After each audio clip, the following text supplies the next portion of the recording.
बच्चों, आज हम इकाई 6 पौधों में पोषण पढ़ेंगे। देखिए, पहला प्रश्न दिया है, राधा अपने दोस्तों के साथ कई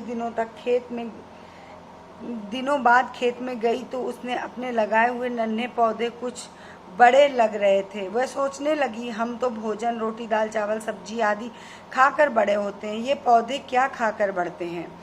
दिया है, पौधे की वृद्धि के लिए किन किन चीज़ों की आवश्यकता होती है, लिखिए। तो सूर्य का प्रकाश, जल, वायु और खनिज लवण की आवश्यकता होती है। फिर प्रश्न नंबर 2 में दिया गया है, नीचे गए चित्रों को ध्यान से देखिए और प्रश्नों के उत्तर लिखिए। क्या होगा जब पौधे को सूर्य का प्रकाश और जल दोनों मिले। तो पौधों में प्रकाश संश्लेषण की क्रिया होगी और पौधा बढ़ेगा। क्या होगा जब पौधे को एक काले पर्दे से ढक दिया जाए। तो पौधे तक प्रकाश नहीं पहुंचेगा और वह पौधा मुरझाकर कुछ दिनों बाद सूख जाएगा। अगला है, क्या होगा जब पौधे को जल नहीं दिया जाए। तो जल न मिलने के कारण प्रकाश संश्लेषण की क्रिया नहीं होगी और पौधा मुरझाकर सूख जाएगा। प्रश्न नंबर 3 है, ऐसे पौधे जो अपना भोजन स्वयं नहीं बनाते हैं और अन्य पौधों पर आश्रित होते हैं, उन्हें परपोषी पौधे कहते हैं और ये 4 प्रकार के होते हैं, सहजीवी, परजीवी, मृतोपजीवी, कीट बच्ची। नीचे दिए गए चित्रों को देखकर इन परपोषी पौधों को पहचानिए। देखिए, सहजीवी और ये है घटपर्णी का पौधा, कीट बच्ची होता है, नाइट्रोजन की कमी वाले क्षेत्र में उगता है। फिर ये है मशरूम, मृतोपजीवी होता है, सड़े गले पदार्थों पर उगता है। परजीवी ये अमरवेल है। दिए गए वाक्यों को ध्यान से पढ़िए, इनके उत्तर एक शब्द में लिखिए। पौधों में भोजन बनाने की प्रक्रिया क्या कहलाती है। प्रकाश संश्लेषण। पीले रंग का रस्सी जैसा पौधा जो अपना भोजन स्वयं नहीं बनाता तथा दूसरे पौधों पर निर्भर रहता है, अमरवेल। एक ढक्कनदार घड़े के आकार का पौधा जो कीटों को खाकर नाइट्रोजन प्राप्त करता है, घटपर्णी। छाते के आकार का उच्च प्रोटीन युक्त सड़े गले कार्बनिक पदार्थों से भोजन प्राप्त करने वाला पौधा, मशरूम। कवक है, इसे कुकुरमुत्ता भी कहते हैं। सही चुनिए। भोजन खाने से हमारे शरीर को क्या मिलता है, ऊर्जा।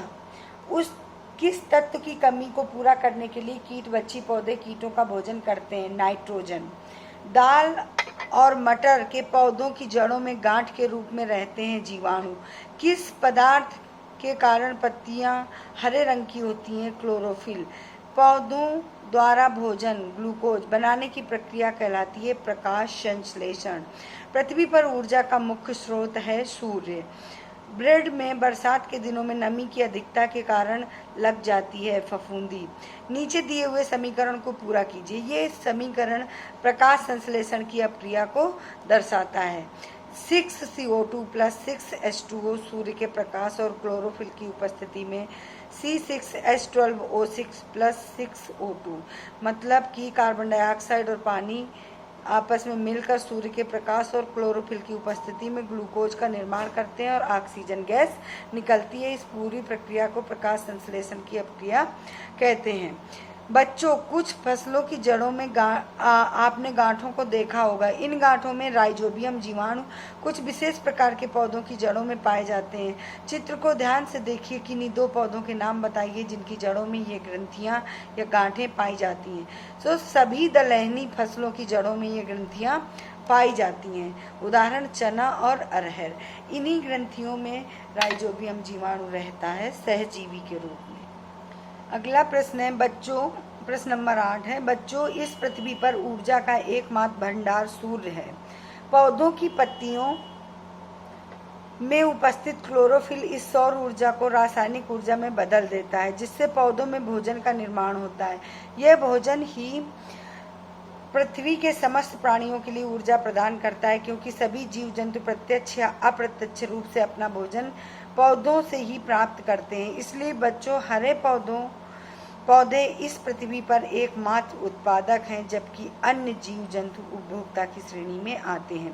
नीचे दिए गए चित्रों में उत्पादक तथा उपभोक्ता को पहचानिए और बॉक्स में लिखिए। हरा पौधा उत्पादक, ये तिलचट्टा है उपभोक्ता, सेर उपभोक्ता, हरी फसल उत्पादक, हरी फसल उत्पादक, ये मनुष्य उपभोक्ता और चूहा उपभोक्ता और ये हरी फसल उत्पादक। बच्चों प्रश्न नंबर 9 है, बारिश के बाद या नमी वाले स्थानों पर इस तरह के पौधों को आपने चट्टानों पर या रुके हुए पानी पर उगते हुए देखा होगा। इन संरचनाओं को काई एल्गी कहते हैं। क्या आप बता सकते हैं कि इसका हरा रंग किस पदार्थ के कारण होता है? वो क्लोरोफिल, जिसे हिंदी में पर्णहरित कहते हैं। किन्हीं दो पौधों के नाम लिखिए जिनमें जड़ें नहीं होती, अमरबेल और शैवाल।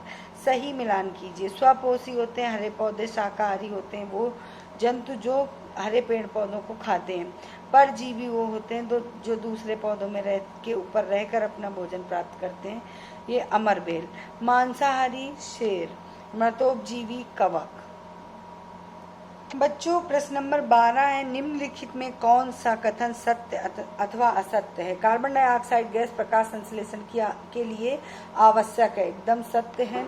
मशरूम में प्रोटीन नहीं पाया जाता, असत्य है। रिच अमाउंट ऑफ प्रोटीन पाया जाता है, बहुत अधिक मात्रा में प्रोटीन मिलता है मशरूम में। नाइट्रोजन पौधों के लिए अत्यंत आवश्यक है, एकदम सही है। कीट बच्छी पौधे नाइट्रोजन की अधिकता वाले स्थान में पाए जाते हैं, असत्य है। ये नाइट्रोजन की कमी वाले इलाके में पाए जाते हैं। अमरबेल में जड़ें नहीं पाई जाती, सत्य है। ये हॉस्टोरियम पाए जाते हैं जो दूसरे पौधों में अंदर चले जाते हैं और उनसे भोजन प्राप्त करते हैं। नीचे दिए गए चित्रों को नामांकित कीजिए। देखिए, सूर्य का प्रकाश, यहाँ सौर ऊर्जा है, पौधे पर पड़ रही है। पौधा कार्बन डाइऑक्साइड वातावरण से ले रहा है, ऑक्सीजन वातावरण में निकाल रहा है और जड़ों द्वारा जल और खनिज लवण ले रहा है। प्रोजेक्ट वर्क है 14 नंबर पे। ब्रेड को नमी वाले स्थान पर रखिए, 3-4 दिन बाद देखिए क्या होता है। इसमें काले व भूरे रंग का पाउडर दिखाई देता है जो फफूंदी है।